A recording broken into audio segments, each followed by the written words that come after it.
Bagong tirada si Vice President Sara Duterte laban sa administrasyon. Dapat daw, noon pang 2022, naghanda ang gobyerno sa posibleng epekto ng gera. At live mula sa Davao City, aniasa frontline sa balita si Bril Montalvo ng News 5 Mindanao. Bril, ano pa ba mga nabanggit dyan ng bise? Julius, kasama sa misa si VP Sara Duterte kaninang tanghali sa San Pedro Cathedral sa Davao City. Pero hindi rin maiwasan ng bise na punahin ang pamahalaan lalo sa pagpapatuloy na gulo sa Middle East kasabayan ng ika-isang taong anibersaryo ng pagkakaaresto. Sa ambush interview kay Vice President Sara Duterte sa Davao City, sinabi niyang wala siyang nakikitang ginagawa ng pamahalaan sa gyera sa Middle East. Wala naman talaga. Putang ina, yun ang ginagawa niya. Panutulo-tulo lang yung sipon niya. Lahat ng world leaders nasa mga bansa nila para i-oversee yung mga kaganapan pwedeng mangyari. Putya siya nagpunta ng New York, nagsalita dyan sa UN. Wala namang presidenteng ng buong mundo na nandiyan dyan. Putang ina, nagpunta dyan. Di natin alam kung ano ba talaga pinunta dyan eh. Talaga pinunta mo dyan, gumastos ka ng daan-daan milyon para sa entourage mo dyan, sa hotel ninyo, pagkain ninyo, eroplano ninyo, gumastos kayo ng pagkalaki-laki habang nangangailangan yung mga kababayan nating Pilipino. Nakapila sila sa barino. Sir, hingi kami ayuda, no work, no pay kami. Walang pera sa, kahit magsumbong kayo kahit kanino sa Pilipinas, walang pera. Tapos makikita mo yung presidente nagwawaldas ng pera. Sasabihin nila si Inday Lustay. Puta, ito, hindi ba paglulustay ito? Hindi ba paglulustay itong ginagawa nila na to? Ilang milyon yung ginasta nila dyan? Ilang milyon yung hinahabol nyo kay Inday? 125 milyon yung hinahabol nyo kay Inday. Na i-disperse naman nila ng maayos o ano naman nila, nailagay naman nila sa mga programa ng maayos. Etong ulol na ito, yung pagpunta niya dyan, gaano kalaki ginastos niya dyan? Hindi ba paglulustay yan? Hindi nyo ba pwedeng sabihan yung presidente natin na, sir, huwag ka naman muna alis ng alis. Kung kailan naghihirap tayo, mayroong problema sa Pilipinas, layas ka ng layas. Buti sana kung i-delegate mo yung bayan sa maayos na tao, hindi rin naman. So ito ang totoong lustay. Ito si Bongbong Lustay. Yan ang talagang lustay.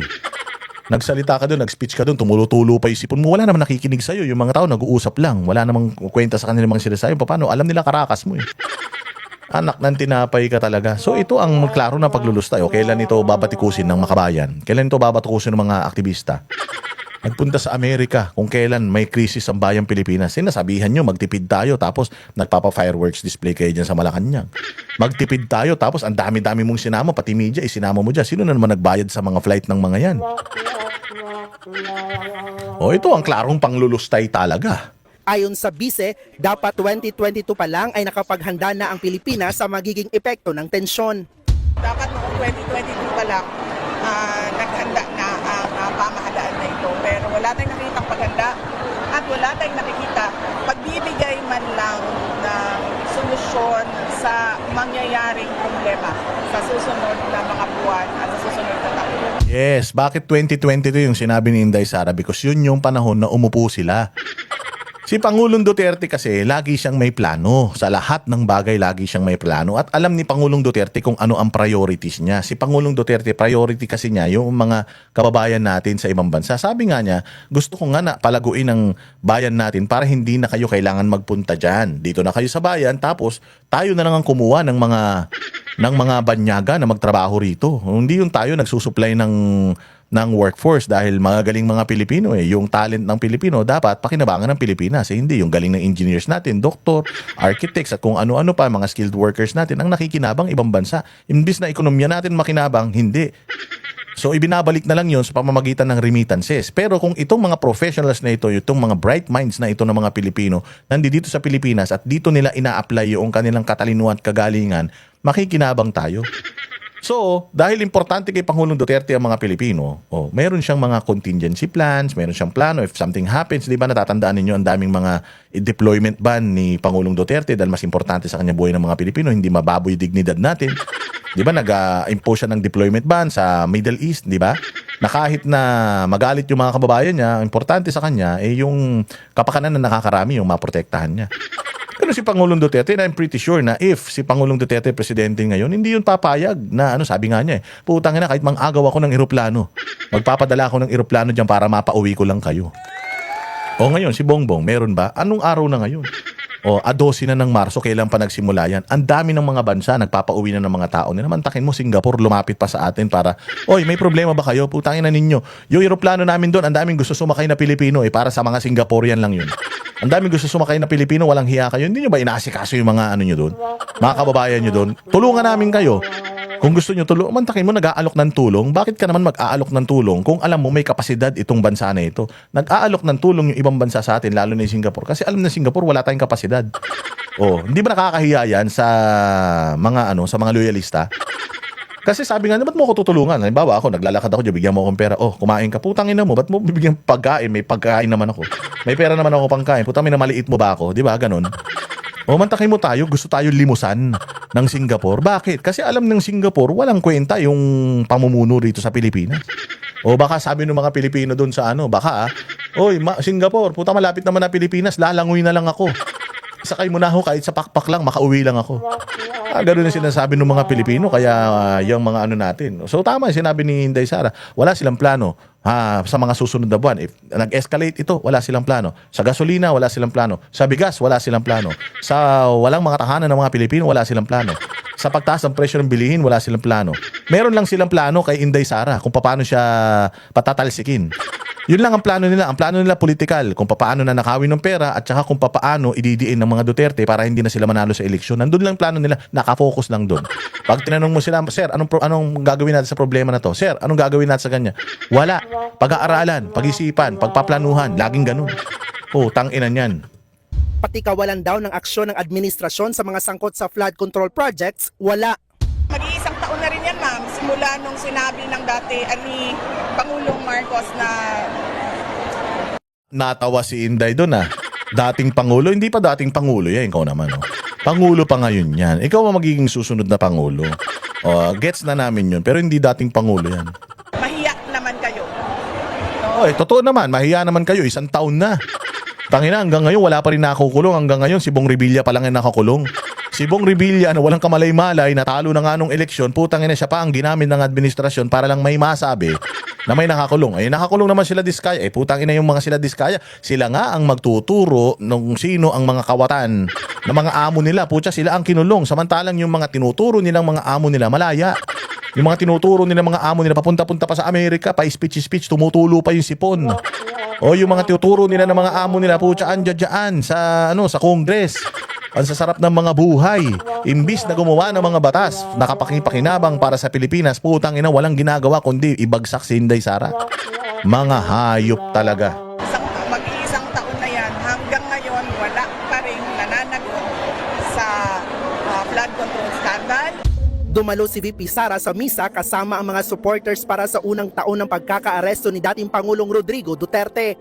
It is unthinkable that a government, no matter the political differences with the administration, would send a citizen to a foreign jurisdiction to be detained and tried for crimes against humanity na walang basehan at walang maayos na witness. Yun lang talaga plano nila. Plano lang nila talaga kung paano sirain ng mga Duterte, kung paano palubugin ng mga Duterte, kung paano si Pangulong Duterte mabulok na doon sa ICC, kung paano si Inday Sara ay hindi na makatakbo sa any position in the government. Nandoon lang yung plano nila. Papayag ba kayo nun? Binoto nyo sila para magtrabaho sa bayang Pilipinas, para alwanin ang inyong mga buhay, paangatin ang inyong mga buhay. Putangin na yan, inuubos nila pera ng taong bayan para pabagsakin nila yung mga Duterte.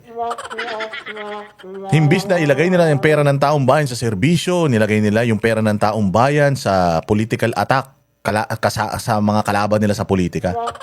Papayag ba kayo niyan? Tanginan yan.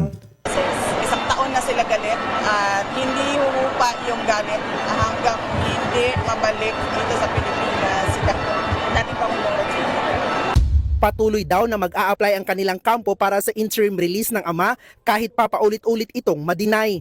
Una nang sinabi ng bise na hindi na siya umaasang mapapauwi pa sa Pinas ang dating Pangulo. Nagpunta naman sa Korte Suprema ang Duterte supporters para dalhin ang kanilang signature campaign. Kasama si Senador Robin Padilla, panawagan nila sa SC na aksyonan na ang mga nakabinbing petisyon kaugnay sa pagkakaaresto sa dating Pangulo. 1 taon na po siya doon, kaya nangalap po kami ng mga tunay na pirma, tunay na mga tao na pumirma po para ipakita po sa Supreme Court na naghahangad na po kami lahat ng desisyon nila. Hindi po ito magic na pumirma lang kung sino-sino. Sa misa rin, ginunita ng kaanak ng mga nasawi sa Jaguar ang araw na ito. Makulong ng habang buhay si Duterte, huwag muna siya mamatay pa. Ulul, mga adik! Mga adik ang mga pamilya nyo. Para mapagbayaran naman niya ang ginawa sa aming mga biktima. Oh, biktima. Pero yung mga biktima ng mga biniktima ng mga biktima ng mga pukin ng mga pamilya nyo, mga walang hiya kayo. Sinusunog na sa impyerno yung mga pamilya nyo, pati kayo. Mahalaga sa amin ang para kay Duterte na makulong man siya o mabitay man siya. Para kay Ina mabitay. Putang ina mo, Lola. Kapal na mukha mo. Kung meron dapat bitayin kayo. Mga salot kayo sa lipunan. Bitayin daw, gago. Ulul! Mga walang hiya kayo. Tangina ninyo. Ginamit nyo pang mainstream, ito naman mainstream media rin. Mga tarantado rin talaga eh. Oh, di ba? Oh, ito, ano natin, i-play pa natin to, isang interview ni Inday Sara. Pasok. Ang Senate ngayon is may hesitancy sa ang Senate ngayon is may hesitancy sa pag-investigate sa 18 Marines. Ano yung reaction niyo dito, ma'am? Well, mag-iisang taon na rin yan, ma'am. Simula nung sinabi ng dati ni Pangulong Marcos na mahiya naman kayo. No? Sa mag-iisang taon na yan, hanggang ngayon, wala pa rin nananagot sa blood control scandal, sa katiwalian na nangyari sa 2023, 2024 at 2025 budget.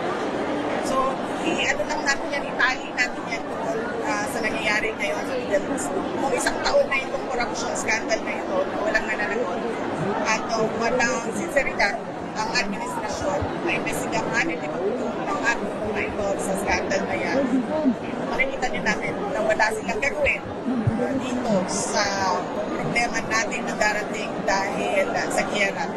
At ang sinasabi dito ni Inday Sara, kahit na ano pang sabi, ano pang gawin natin, this is gonna be it until 2028. Oh, ito na to. O, mag-expect pa kayo ng pagbabago, mag-expect pa kayo, magtitinoy mga kayo. Wala na yan. Wala na yan. Ito na yan. Ito na yung ano pa ine-expect nyo? Expectorant pa kayo? Oo, kaya nga sabi ko, sana bukas na eleksyon eh. Para at least man na ma-skip na natin yung ilang mga taon na maghihirap ang bayang Pilipinas eh. Pero huwag kayo mag-alala. Malapit na yan, mga bossing. Malapit na yan. Oo.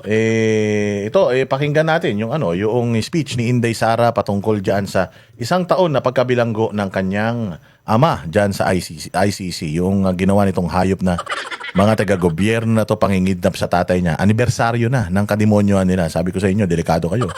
Oo, delikado kayo dahil yung impyerno, inaantay na kayo unti-unti. Putsang ina, parang yung mga sangkot dito sa pangahayop kay Pangulong Duterte, parang unti-unti nagdi-deteriorate na sila.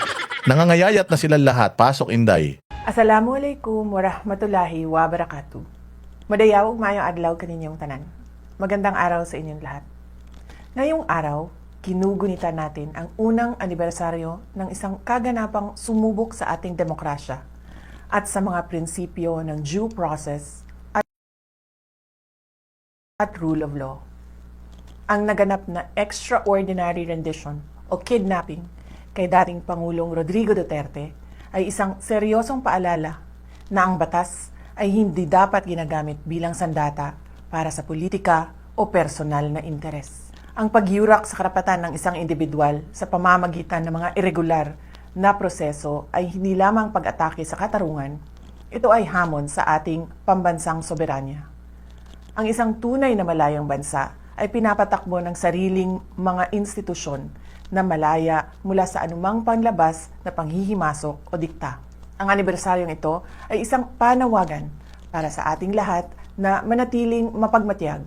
Kailangang manatiling malaya, tapat at matatag ang ating mga institusyon laban sa anumang pagsubok na baluktutin ang hustisya.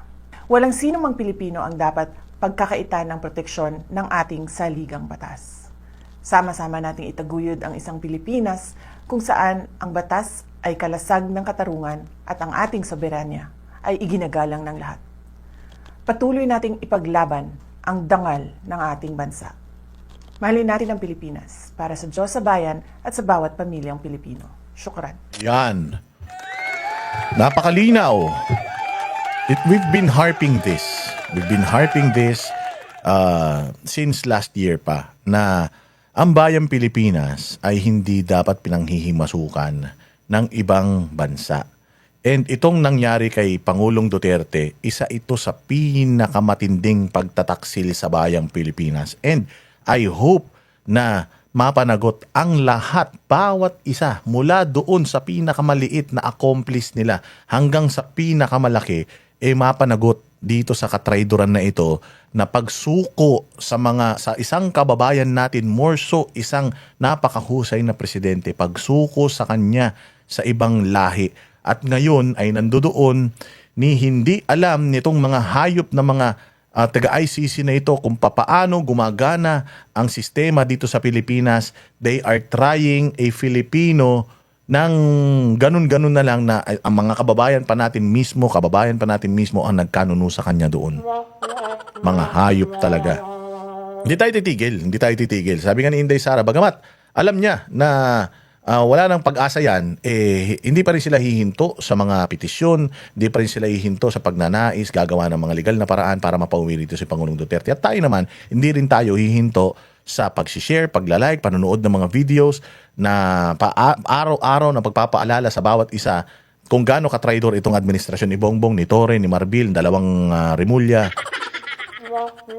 At yung kung sino-sino pang mga involved dito, yung mga taga-DOJ, yung mga kung sino-sino pa na mga accomplice nila rito, yung tumulong sa ICC na mag-imbestiga dito, lalong-lalo na yung mga tumanggap ng sandamukal, napakaraming pera na para lang si Pangulong Duterte ay mapadala dun.